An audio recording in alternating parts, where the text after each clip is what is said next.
relativo a las musas, a las diosas servidoras de Apolo, encargadas de la inspiración artística. En síntesis, la música en su doble condición teológica y sensual. Lo curioso de todo esto es que surgió de una toma de conciencia de dos elementos cuasi descriptivos de la música de Liszt, es decir, de la secuencia orgiástica inicial que reproduce el ritmo de Lenau y a la que me he querido acercar con mis dactílicos, y la bellísima melodía del un poco meno mosso, expresivo amoroso, de más adelante.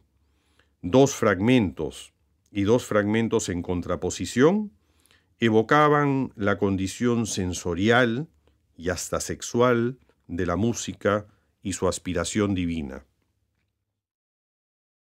Quisiera regresar a la estructura de Vigilia de los Sentidos, a su trama frente a las calas, es decir, a estas breves incursiones en textos específicos, tal como lo hemos visto en Agrete y en Mefisto Balsa. La segunda parte del poemario se titula Nortes, y así como la primera era una fe de lecturas, es decir, un recuento de las lecturas que pueden haber marcado una vida, esta segunda parte es una fe de viajes o de rutas, una relación de lugares que quedan como impronta, como sello, en la conciencia o en la interioridad de la persona que escribe. Nortes se cierra prácticamente con un gran poema, o un conjunto de 4 poemas titulado Norte. En un nivel elemental, Norte da cuenta de un camino, el camino al norte del Perú, a la zona de Casma, que queda entre Huarmey y Chimbote, y la evocación de otros viajes, los de mi infancia y mi adolescencia, a una zona relativamente cercana a la zona de Casma, a la hacienda Buenavista, en el Valle de Chao, entre Chimbote y Virú. El viaje es también una odisea, o mejor, una telemaquia hacia una infancia y un padre que ya no están, y la posibilidad de que la experiencia pueda recuperarse mediante las palabras, y mediante ellas pudiera uno descubrir quién es. Quiero leerles el poema que cierra esta serie, el cuarto, que se titula Panteón de Jaigua. Está en lo alto, sobre la ladera de un cerro, que mira por un lado a la capilla y por el otro a Buenos Aires.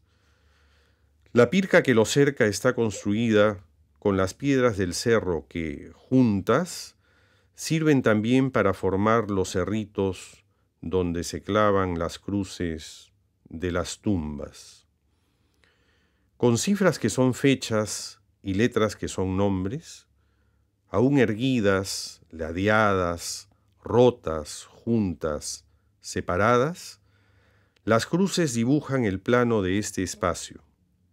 Sordos se escuchan los ruidos de la vida de abajo, mientras el viento levanta polvo y golpea las ofrendas mudas. Manojos de flores frescas o marchitas en jarras de plástico naranja o en botellas verdes cortadas, y coronas de blancas flores de papel y crespones pardos. Protegida por el mismo plástico que envuelve a una corona, tiembla una tarjeta, orlada en negro, en la que se lee en tanto recuerdo como a mi inolvidable.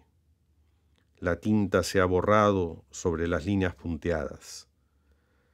Paralelas a las cruces, pero menos que ellas, se distinguen las figurillas de los chicos, que están recolectando fragmentos de cerámica del cementerio Mochica que está sobre este, cerro arriba. Son muchachos en flor entre las peñas. El poema describe un espacio y una situación. El espacio es el del camposanto, el cementerio, el panteón, como se dice en la zona, de Jaigua, un bello fundo a 30 kilómetros de Casma, a 3 kilómetros de la carretera que une Casma y Huaraz. La situación es muy sencilla. Durante un paseo al Camposanto, el observador, o sea yo, se encuentra en el cementerio como en un mirador y hace un descubrimiento inquietante. Las figuras de los chicos corren paralelas a las cruces de las tumbas. La experiencia fue absolutamente real y puedo confesarles que desgarradora, porque me di cuenta de la fugacidad de la vida de los chicos, es decir, en aquellos que por ley natural estaban destinados a sobrevivirme. En efecto, si cada chico equivalía a una cruz, ya podíamos establecer relaciones causales entre las dos imágenes. El que el chico o la chica se transformaran en cruz era solo cuestión de tiempo. Aquí el primer nivel de lectura, pero hay por lo menos otro. Panteón de Jaigua puede relacionarse con Pantheon, un poema de la primera parte del libro en el que el emperador Adriano oculta su nombre bajo el nombre de otro. Quiere que su obra, El Panteón de Roma, síntesis de su vida y de su visión ecuménica, quede sometida al tiempo y a sus avatares. Y en un juego irónico se niega como autor para transformar en autor a Agripa, un estadista que vivió más de un siglo antes que él, como para subrayar la arbitrariedad de la memoria o de la historia, en síntesis, para negarse como autor y someterse totalmente a los avatares de la lectura. Su huella es el silencio más alto, en el sentido de que su negación como autor deja abierta la posibilidad de múltiples sentidos a su obra, porque es resultado de las lecturas. La idea subyacente es que, en definitiva, ni los nombres ni las obras nos pertenecen, pues la obra es mía solo mientras la hago, como dice Salinas en Soledades de la Obra, y que la constitución de nuestra figura, de nuestra persona, resulta de un cruce inmenso de fragmentos o totalidades de otras figuras y de otras personas, que podemos concebirnos como un cruce de lecturas, pues el hombre puede definirse también como el que recolecta, el que está en el cruce, el que pregunta, en síntesis, el que interpreta. Panteón de Jaigua viene luego de otro poema, Puquio de Sausalito, que termina con la aceptación de un nombre dado y con la búsqueda de uno propio. Los nombres borrados, muertos de Panteón de Jaigua se mezclan misteriosamente con las figuras de los chicos que buscan fragmentos de cerámica de pasada.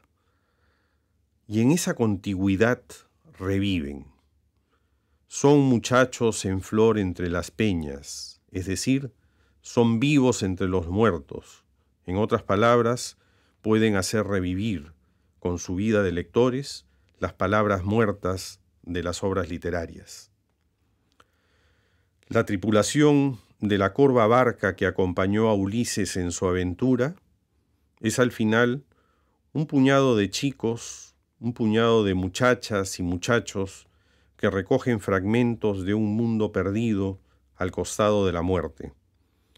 Pero esos fragmentos nos pueden llevar al todo de una experiencia plena, pero solo la experiencia espiritual intensa, y la lectura seria es uno de sus modos, es una defensa contra nuestra muerte.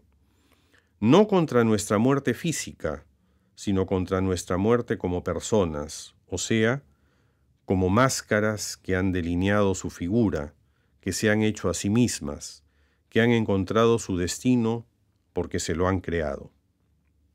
Muchas gracias.